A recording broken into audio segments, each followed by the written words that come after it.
అలాగే కొంతమంది కాంగ్రెస్ లీడర్స్ కూడా మాట్లాడారు సార్ ఈ పహల్గామ్ దాడి విషయంలో. సిద్ధరామయ్య కర్ణాటక ముఖ్యమంత్రి పాకిస్తాన్తో యుద్ధం చేయడానికి బదులుగా కశ్మీర్లో రక్షణ చర్యలు చేపట్టాలి అని చెప్పి ఆయన చేసిన కామెంట్ పాకిస్తాన్ మీడియాలో కూడా వచ్చింది సార్. యుద్ధం వద్దు అని చెప్పి సిద్ధరామయ్య చెప్పినట్టుగా ఆ తర్వాత తన వ్యాఖ్యల్ని వక్రీకరించారని చెప్పి సిద్ధరామయ్య కవర్ చేసుకునే ప్రయత్నం చేశారు. అండ్ రాబర్ట్ వాద్రా కూడా ఒక కామెంట్ చేశారు సార్. దేశంలో ముస్లింలు వివక్షకు గురవుతున్నందునే పహల్గామ్లో ముస్లిమేతరులు లక్ష్యంగా మారారని రాబర్ట్ వాద్రా ఆయన కామెంట్ చేసిన పరిస్థితి. ఈ నేపథ్యంలో భారతీయ జనతా పార్టీ నాయకులు క్వశ్చన్ చేస్తూ ఉన్నారు, కాంగ్రెస్ నాయకులు పాకిస్తాన్ భాష మాట్లాడుతూ ఉన్నారు అని చెప్పేసి. సో పార్టీ లైన్ దాటొద్దు, గీత దాటొద్దు అంటూ కాంగ్రెస్ నాయకులకు ఇటువంటి వ్యాఖ్యలు చేసేవారికి అధిష్టానం అల్టిమేటం కూడా జారీ చేసింది. సో ఎందుకు చేయాలి? ఇప్పుడు తిమ్మప్ప అనే కర్ణాటక మంత్రి గారు రిలీజియస్ ప్రొఫైలింగ్ చేయలేదు. మహారాష్ట్ర ఎమ్మెల్యే గారు మతం అని తీవ్రవాదులు అడగలేదు, వాళ్ళకంత సమయం లేదు. అరే వీరు నాకు అర్థం కాని విషయం ఏంటంటే అక్కడ బాధితులు చెప్తున్నారు మా మతం ఏది అని అడిగి ఇంకా ఇతరత్రా కూడా మతపరమైన అస్తిత్వాన్ని రూఢీ చేసుకొని దాడి చేశారని అక్కడ బాధితులు చెప్తున్నారు, ప్రత్యక్ష సాక్షి చెప్తున్నారు. వీళ్ళు మహారాష్ట్రలో కూర్చొని కర్ణాటకలో కూర్చొని అక్కడ ఏం జరగలేదు, ఇదే ఎజెండా నాకు అర్థం కాదు. లౌకిక తత్వం అంటే మెజారిటీ మతోన్మాదాన్ని మాత్రమే వ్యతిరేకించడం కాదు, మైనారిటీ మతోన్మాదాన్ని కూడా వ్యతిరేకించాలి. ఈ దేశంలో ఈ బుజ్జగింపు రాజకీయాలు అంటారు, సంతుష్టీకరణ రాజకీయాలు, మైనారిటీలను ఓటు బ్యాంకులుగా మార్చుకొని మైనారిటీ అపీజ్మెంట్ పాలిటిక్స్ చేయడం వల్లనే దేశం ఇట్లా తయారైంది. లౌకికవాదం అంటే మైనారిటీ అపీజ్మెంట్ సవాలే లేదు, మతంతో సంబంధం లేదు. ఎవడు దుర్మార్గం చేసినా దుర్మార్గమే అనాలి.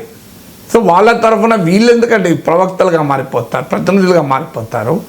వాళ్ళు రిలీజియస్ ప్రొఫైలింగ్ చేయలేదు అంటే ఎవరిని వెనకేసుకొస్తున్నారు వీళ్ళు? సో అందుకే కాంగ్రెస్ పార్టీ అధిష్టానం అల్టిమేటం ఇచ్చింది, నోటికైతే మాట్లాడకండి అని.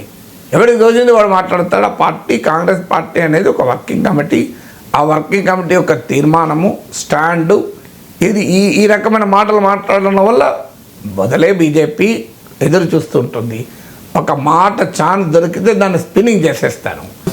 నా హైడ్రేషన్ కోసం I just trust one thing, ఫుల్గా వాటర్ ఉండే కంట్రీ డిలైట్ వల్ల పొలాచి కోకోనట్స్. సో ఇప్పుడే కంట్రీ డిలైట్ యాప్ డౌన్లోడ్ చేసుకొని ఆర్డర్ చేయండి. ఇప్పుడు కర్ణాటక ముఖ్యమంత్రి అనేది ఏంటి, యుద్ధం వద్దు అన్నాడు. యుద్ధం కావాలని ఎవరంటారు? ఇప్పుడు నరేంద్ర మోడీ యుద్ధం చేస్తామని అన్నాడా? అమిత్ షా యుద్ధం చేస్తానన్నాడా?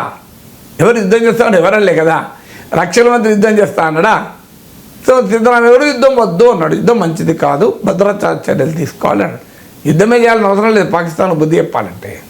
ఇప్పుడు పుల్వామా దాడుల తర్వాత యుద్ధం చేసిందా భారతదేశం? నరేంద్ర మోడీ ప్రభుత్వం ఉంది కదా. పుల్వామా దాడుల తర్వాత ఎందుకు యుద్ధం చేయలేదు పాకిస్తాన్తో? యుద్ధం చేయమని మనం అడిగినామా? అంటే యుద్ధం చేయనందుకు నరేంద్ర మోడీని విమర్శిద్దామా?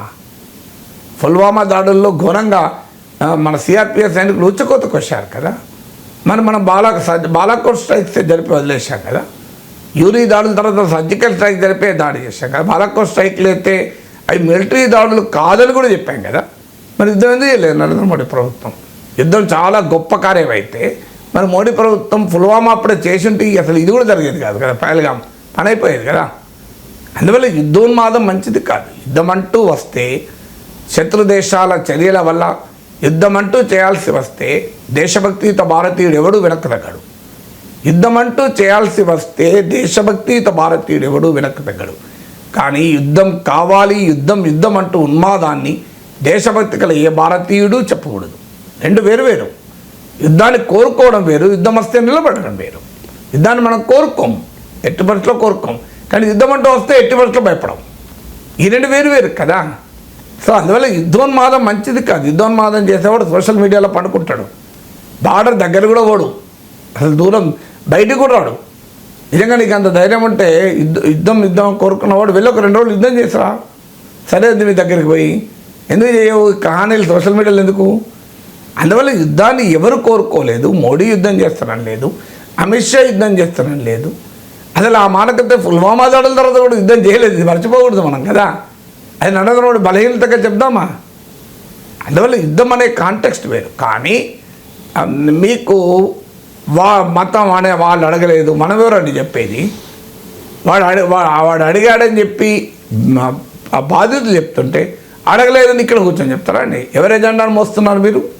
అందువల్ల ఖచ్చితంగా దానిపైన విమర్శలు తీవ్రంగా వచ్చాయి. కాంగ్రెస్ పార్టీకి ఉన్న ఛాలెంజ్ ఏంటంటే ఆ పార్టీకి నష్టం చేసేవాళ్ళు ఆ పార్టీలోనే కోకళ్ళుగా దొరుకుతారు. అందుకే కాంగ్రెస్ పార్టీని వేరే పార్టీలు ఓడించాల్సిన అవసరం లేదు.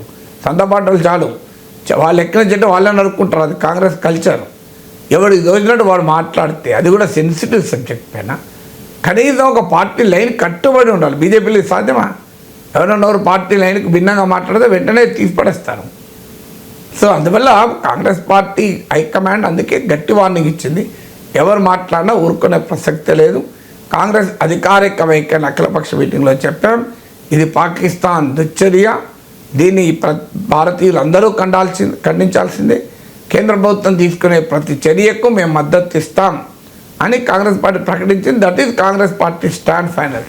ఇక ఎవడు ఇదొచ్చింది వాడు అక్కడ ఉండి చూసినట్లు ఎవరికో ప్రతినిధులుగా మారి వ్యాఖ్యానించడం, ఏదో ఓటు బ్యాంకులు దృష్టిలో పెట్టుకొని మాట్లాడడం, ఇంతకన్నా దుర్మార్గం ఇంకోటి ఉంటుందా?